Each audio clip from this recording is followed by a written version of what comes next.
There is a mini-dungeon that we can enter that is filled with mini-bosses and harder enemies. The catch is that you need 16 plus heart containers in order to enter all of the rooms and complete it. If you've been following the walkthrough thus far, you should easily have that many hearts. Otherwise, you want to go to our website and check out the Pieces of Heart guide and find ones you are missing if you would like to tackle this shrine. So, to get to the shrine, you want to soar to Ikana Canyon and put on the Zora mask and jump into the water. Now swim upstream to find a hidden area where the water flow begins. There's also a hole here off to the side that you can fall down to get some Deku Nuts, Deku Sticks, and some Bomb Shoes.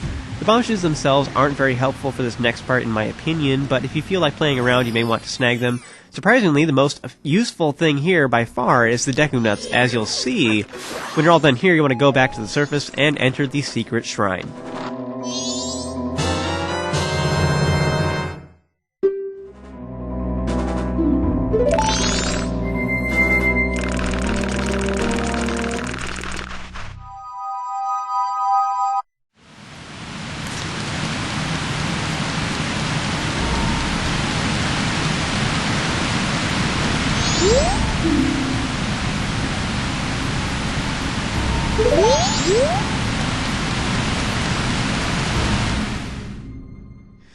In this first room, there is a patch of soft soil here, and you can plant a magic bean and then play the Song of Storms to make it grow, or you could use the fresh spring water that is here in this room. But that would be too easy if they provided everything for you, wouldn't it? But it allows you to get some rupees in the upper portions of this room, but I think it's a tremendous waste of time. I mean, considering it's not very many rupees in the first place, and the fact that you have to buy the magic bean, and the fact that you've probably already gotten the piece of heart from the bank, so you technically don't need to collect any more rupees ever again. Anyway, so just slash the jars for you to stock up on magic and arrows, and then shoot the sun face with a light arrow to open the door. Oh no, it's that creepy red-eyed fellow from earlier. I thought he said his soul was healed when we slew all the Post Sisters a while back or something, but anyway, he has one last challenge for you. Slaughter all the enemies in the 4 rooms to get a prize. This guy seriously has issues. I mean, simple enough task though, right? I mean, you'll need a lot of arrows, and the Great Fairy Sword that we got from the Stone Tower Temple would be helpful, but it's not required. The difficulty is sort of lined out from left to right, so I will be showing them in that order.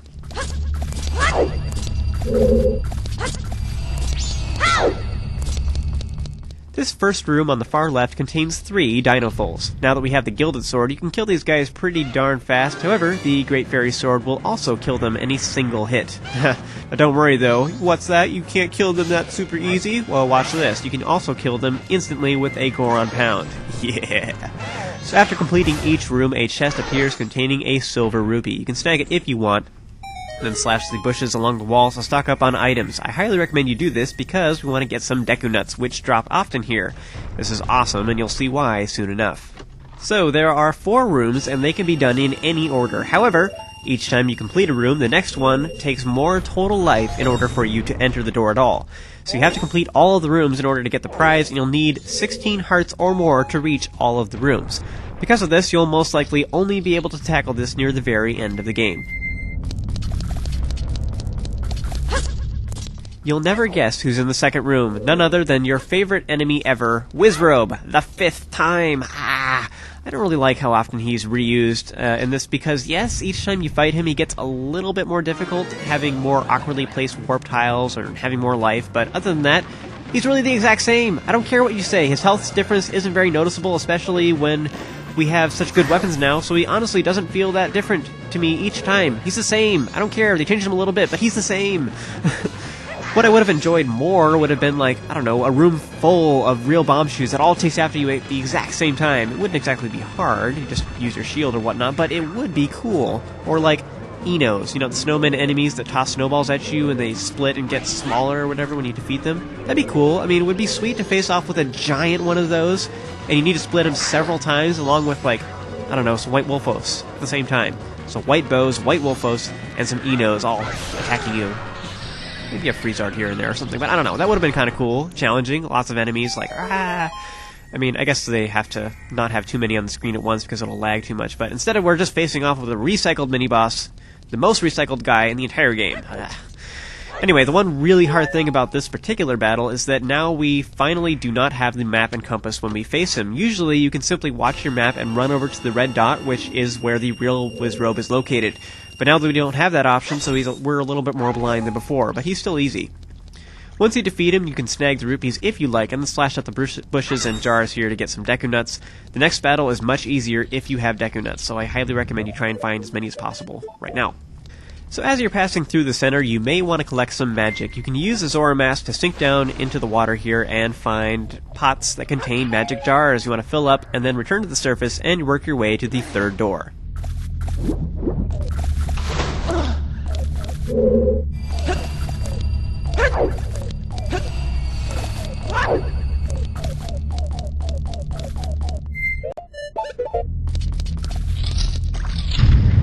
As you enter, look up at the ceiling to initiate the battle with Wart again. Now, while I think this battle is really cool, it honestly just takes far too long. I have a love-hate relationship with fighting this thing because of that. I mean, just like before, it surrounds itself with the pink things, the pink orbs that will fall off when you hit them, and the goal is to kill as many of the pink orbs as possible before we actually start attacking the eye. And the best technique that I have found to do this is to toss bombs just before it explodes and then immediately follow up with a Deku Nut or two. This is incredibly effective. You can kill them so fast this way. Now, back in the Great Bay Temple, I vaguely mentioned that strategy a bit, but I wasn't really counting on anybody having Deku Nuts at that point, because you would have had to go really far out of your way just to get them and actually have them for that dungeon, and I don't think a normal person would do that, so I didn't end up showing how to complete Wart with that item. But as you can see here, that you want to try and hit as many pink orbs as possible with your bombs so that a bunch of them fall down. And another effective strategy that I have found is to wear the Blast Mask and use it second. So you'll toss a bomb, and as soon as the orbs fall off, you want to stand close, use your shield, and press B to explode, which kills all the nearby ones instantly, so it's pretty awesome. Now, you probably noticed, though, that using these area damage attacks like this are also hurting Wart when his/her eye is open, so you don't really want to kill it just yet. If you're worried about it, you can always pick off the orbs one at a time using the hook shot, slash them with your sword, or whatnot. There's a lot of different items you can really use to kill the pink things, honestly. Now, you can always hit Wart in the eye with arrows, or hit the eye accidentally or on purpose with bombs, but once he's taken enough damage, the orbs will fall away and he'll zoom around the room, bonking into walls. And when the eye is closed, that's sort of random, so you're actually somewhat safe from being squished. However, once the eye occasionally opens, he'll actually purposefully come towards you and try and ram into you. So you can hide in the corner, because he can't fit there, and I recommend doing this at least until the pink things are taken care of, just because it's hard to concentrate on them when you're trying to avoid getting smushed. But for the big groups of pink dubers, the Deku Nuts get my vote for the best weapon to use against them. After that is like bombs, the Blast Mask, and quick spins as far as good options. When all the pink orbs are dead, you want to wait for an opportunity to shoot Wart in the eye. Once again, just remember that you can retreat to the corners and he will not be able to reach you.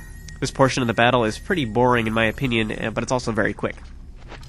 As usual, you can snag the rupees if you like, and then collect stuff from the bushes if you want.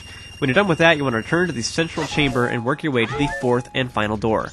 As I've said a few times already, you can only enter the rooms in this little dungeon if you have the necessary number of heart containers. This final room requires 16 heart containers or more. Whichever room you end up going to last, that one will require 16 hearts. So, that's why I'm showing this so close to the end of the game, is because now we have tons of hearts. The final room contains another Garo Master. Dun dun dun. Its flaming swords will then make you start the dungeon over again if you use the Deku Mask or Zora Mask, so don't wear either of those masks. This would be really lame to have to start this whole thing and fight all those guys all over again. Z-target him and strafe when he tries to hit you, and once his defenses are down, you want to quickly hit him, and then defend when he counterattacks. Now, if you get too far away, he may teleport, so just run away from his shadow and turn around and then hit him in the back if this happens. Now, either way, once he's vulnerable, you can try using a jump attack to do even more damage.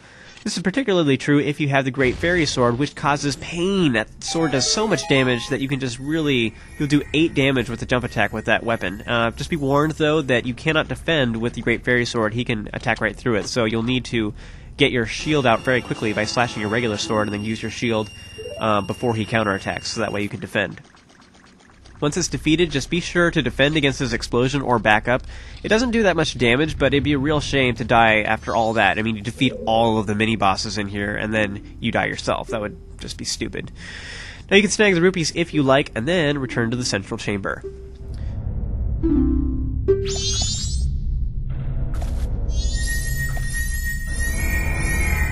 So once all of the rooms have been cleared, then the chest that appears in the center contains a piece of heart. If you've been following along with this walkthrough thus far, you should have 48 pieces of heart, which is all of them in the entire game except for the final area, which we are about to go to. Now doesn't that feel good? Now if you still need to put rupees in the bank, then warp to Clocktown and put them in. Otherwise, you can simply play the Song of Time with me right now to save, and then join me for the next chapter, where we will move on to the very end of the game.